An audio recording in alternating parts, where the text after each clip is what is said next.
이국제의 정보 톡톡. 요즘 신학기를 앞두고 이사하는 분들 많으시죠? 이사는 미리 준비하지 않으면 챙길 것이 많아서 실수하기가 쉬운데요. 자칫 잘못하면 손해를 보는 일도 생길 수 있습니다. 그래서 오늘은 이사할 때 조금만 신경 쓰면 손해를 줄일 수 있는 이사 필수 체크리스트를 소개해드리려고 합니다. 제일 먼저 이사 가기 전 집을 알아볼 때 확인할 점부터 알아볼까요? 첫째, 시세 및 실거래가 체크하기입니다. 전세난 이슈가 연일 보도되고 있는 요즘 집의 실제 가치를 판단하는 것이 어려워졌습니다. 전셋집의 경우 실가치를 파악하지 못해서 향후 전셋값이 떨어질 때 세입자가 보증금을 받지 못하는 위험도 발생할 수 있죠.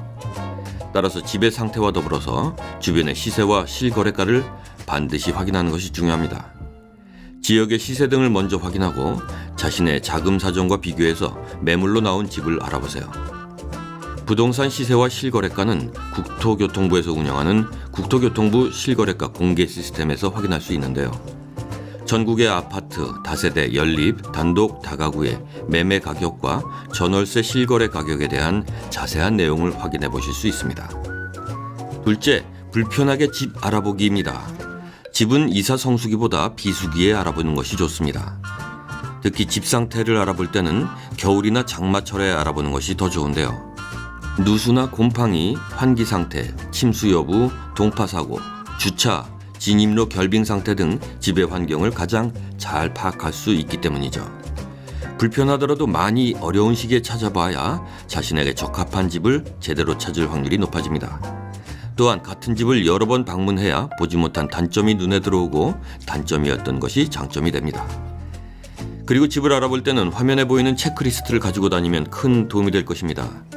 채광은 양호한가, 누수가 된 흔적은 없는가, 집안은 밝은가, 수압은 적당한가, 온수는 잘 나오는가, 수돗물에서 이물질은 없는가, 보일러 교체 연도는, 벽에 결로 흔적은 없는가, 녹이 슬거나 곰팡이가 생긴 부분은 없는가, 소음이 심하지 않은가, 단열은 잘 되는가, 난방은 가구별로 밸브가 있는가, 집 구조와 마감은 잘 돼 있는가, 훼손된 내부 인테리어는 없는가, 도배가 새로 필요하지 않은가, 관리비가 많이 나오지는 않는가, 보안 장치가 제대로 작동하는가 등등의 체크리스트 말입니다. 셋째, 이사 가고 싶은 집을 찾은 뒤 서류 체크하기입니다. 이사할 만한 집을 발견했을 때는 꼼꼼하게 확인할 서류들이 있습니다. 제대로 된 소유주와 계약을 체결하고 있는지, 계약하려는 정확한 건물이 맞는지, 토지와 건물의 소유주가 같은지, 너무 많은 저당권이 설정돼 있어서 전세금 반환이나 되팔 때 문제가 발생하지는 않을지 등 정확히 점검해야 합니다. 이러한 내용은 부동산 등기부에서 확인할 수 있는데요.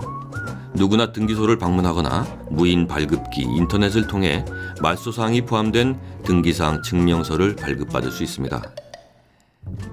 이외에 계약하려는 집과 집이 있는 토지의 소유자가 일치하는지, 면적 전체의 소유주가 누구인지 등을 제대로 확인하기 위해서는 토지대장, 임야대장 및 건축물 대장도 꼼꼼히 확인해보는 것이 좋습니다.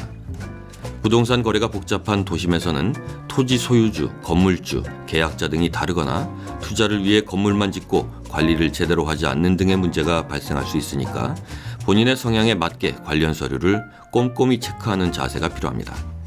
물론 거래가 성사되는 단계에서는 부동산 중개소에서 관련 서류를 챙겨주지만 집을 알아보는 단계라면 지금 말씀드린 내용들을 숙지하고 계시는 게 좋겠습니다. 자, 이제 이사를 하기 전에 챙겨야 할 일들을 살펴보죠. 이사의 준비는 이사 날짜를 정하는 일부터 시작됩니다.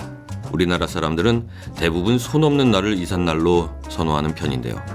손 없는 날은 민간 신앙에서 유래된 것으로 사람을 해코지 하는 귀신이 없는 날을 뜻합니다. 이날은 수요가 많아서 자연스럽게 이사 비용도 비싸지고 이사 업체도 정신이 없는 경우도 많죠. 그래서 손 없는 날을 피해서 이사를 하게 되면 이사 비용을 꽤 줄일 수 있습니다. 그리고 만약 포장 이사를 선택한 경우에는 파손, 분실 등의 위험이 있기 때문에 업체의 사고 시 보상 조건 등을 꼼꼼하게 챙겨야 합니다. 특히 표준 계약서를 사본으로 받아두는 것이 좋은데요. 이유는 문제 발생 시에 제대로 된 보상을 받기 위함입니다. 또한 계약서에는 고객이 피해를 봤을 경우 구제를 받는 방법과 연락처 등이 기재되어 있으니까 계약서를 잘 보관한 것이 좋겠습니다. 이번엔 입주 전 체크 사항을 살펴볼까요? 입주 전 체크할 것으로는 공과금 정산과 주소 변경 신청이 있습니다. 이사를 하면서 가장 놓치기 쉬운 부분 중 하나인데요. 공과금 중에 수도요금과 전기요금은 현 거주자가 요금을 계산해야 하므로 이전 거주자의 영수증과 체납 여부를 확인하는 것이 금전적인 손해를 줄일 수 있습니다. 또 이사하기 전에 이전 거주자의 계량기를 미리 체크해 사진을 찍어두거나 영수증을 꼼꼼히 인계받아서 사용하지도 않은 요금을 내지 않도록 주의해야 합니다. 비어있는 새 집이었을 경우에도